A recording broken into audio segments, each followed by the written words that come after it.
Is the championship swinging back into Leclerc's favour? The Austrian Grand Prix brought us yet another sprint weekend. I'm not going to go into too many details about how much I dislike the sprints. I think I've made that clear in the past, but for anyone who doesn't know, I don't like the sprint format. I don't like the fact that it adds value to only 3 races of the season and basically doesn't do anything to enhance the racing. Case in point, the Austrian Grand Prix, where Perez got knocked out in Q2 in qualifying, started down in 14th, 15th, I think. But because of the sprint format, he was able to make his way back up the field and start in 5th, just behind George Russell, for the main race. I just don't like it. I don't like... I'm not going to ramble on about it. I said I wasn't, so let's hold firm and not ramble on about it. But I don't like the sprint format, and I really hope it goes away, but I sadly don't think it is. I just don't get it. The biggest thing for me is make it all of them or make it none of them. Why do we have some that are and some that aren't? It just doesn't make any sense to me. But anyway, gripe over. Let's talk about the race. The whole weekend looked like it was Ferrari's to win, and until like 20 laps till the end, it really was looking like a really good weekend for Ferrari. A good double point score was on the table. Charles Leclerc did take the win. The first win he's taken not starting from pole position, as an interesting tidbit, but Max Verstappen did start on pole after taking maximum points from the sprint race the day before. Now this is why I don't like the sprint format, or one of the many reasons. Leclerc's victory gave him a 7-point advantage on Verstappen in the main race, and should have given him a 7-point advantage on Verstappen in the championship. But because you have the sprint race that gave the top 8 scorers points as well, he only then gains 6 points rather than 7 because Verstappen outscored him by 1 point in the sprint. Now I know I'm splitting hairs over 1 point, but if it comes down to as close as it did last season, and the championship is decided on 1 point, a sprint race really easily could make or break this championship.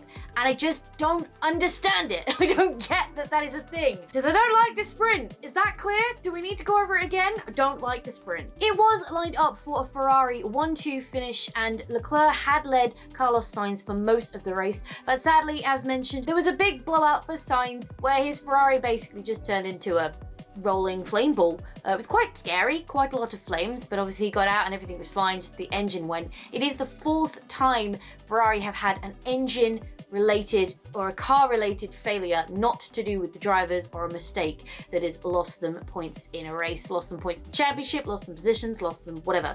They have lost out because of their own failures. So their reliability, where it was Red Bull at the start of the season, now they seem to have got on top of it. Ferrari's reliability seems to now be the Achilles heel for that car, because for the last 2 races at least, it has definitely been the one to beat, and being the one that, through mistakes or through faults of Ferrari's own, has not capitalised and not brought home the full 44 points on offer. Due to the retirement of Carlos Sainz, Lewis Hamilton came through to take 3rd, his 2nd podium of the season, I believe, but definitely on the bounce because he was also on the podium in Silverstone due to Ferrari failure, if you will. It was a good point scoring for Mercedes as well, with a 3rd and a 4th, Russell just missing out on the podium, although arguably his 5-second penalty gained at the beginning of the race could have been cause for him not ending up ahead of Hamilton. It's a tricky one. It always is with a first corner incident. I'm not sure Russell deserved the 5-second penalty. I would have called that a racing incident, NFA, no further action. You watch the onboards, Russell doesn't twitch. He is on the inside. He is on the curb as well on the inside, so he's obviously running for the apex, but he is on the inside of that corner. Perez is on the outside, and Russell's car had to go somewhere. So I'm not necessarily sure I agree with the 5-second penalty. Part of the reason that Russell got the penalty though was because Perez then did not finish the race. The incident took him out of the race, too much damage or whatever. So that could have been why the FIA decided they needed to penalise Russell. Again, it's a difficult one. Usually if there's an incident and one car stays on track and one car doesn't, the car on track does get a penalty. But It is a tricky one, and one I feel was slightly harsh. Esteban Ocon had a fairly consistent weekend, qualifying 5th, ending the sprint 6th, and then finishing the race 5th as well. A good haul of points there to bring home for Alpine, followed by Mick Schumacher having a fantastic weekend, finishing 6th. There was an absolutely fantastic on-battle fight in the middle of the race between Fernando Alonso, Zhou Guanyu, it was Kevin Magnussen came through, Mick Schumacher came into it, and also Lando Norris. Well, we had 5 cars abreast. If you haven't seen it, I solely encourage you to go watch the highlights. They're here on YouTube on the F1 official channel. Go watch it because it is fantastic racing to see a fight between 2 cars become 3 cars, become 5 cars, and the clever moves that people are doing, overtaking 2 cars into 1 corner. It's just a fantastic few laps of racing, so I do highly recommend going to watch that if you haven't seen it. Speaking of those drivers, it was Lando Norris ahead of Kevin Magnussen who came across the line behind Mick Schumacher for 7th and 8th. Daniel Ricciardo was behind them for 9th, and Fernando Alonso rounding off the top 10. In terms of battles outside the midfield, it was a fairly standard race.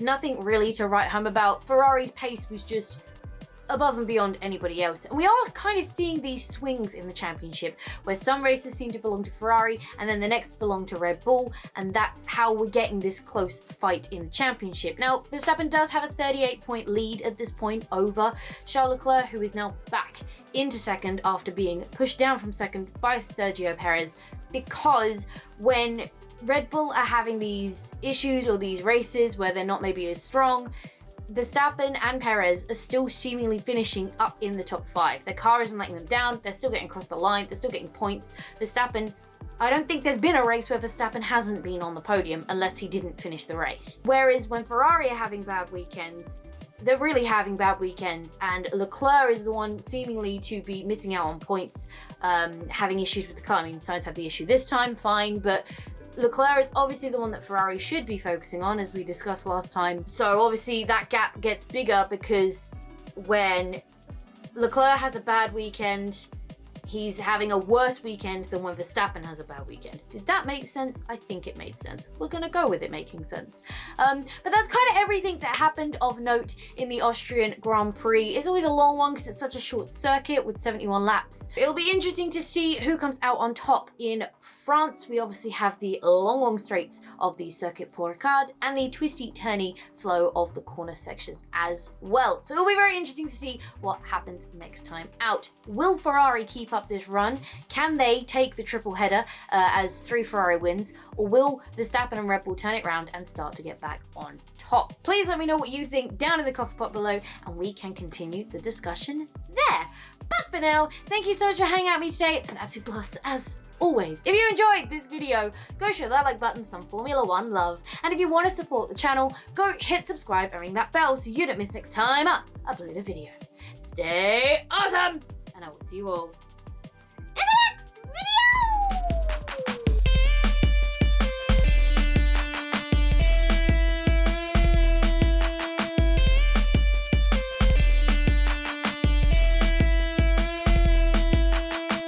I don't know what I'm doing with my hands.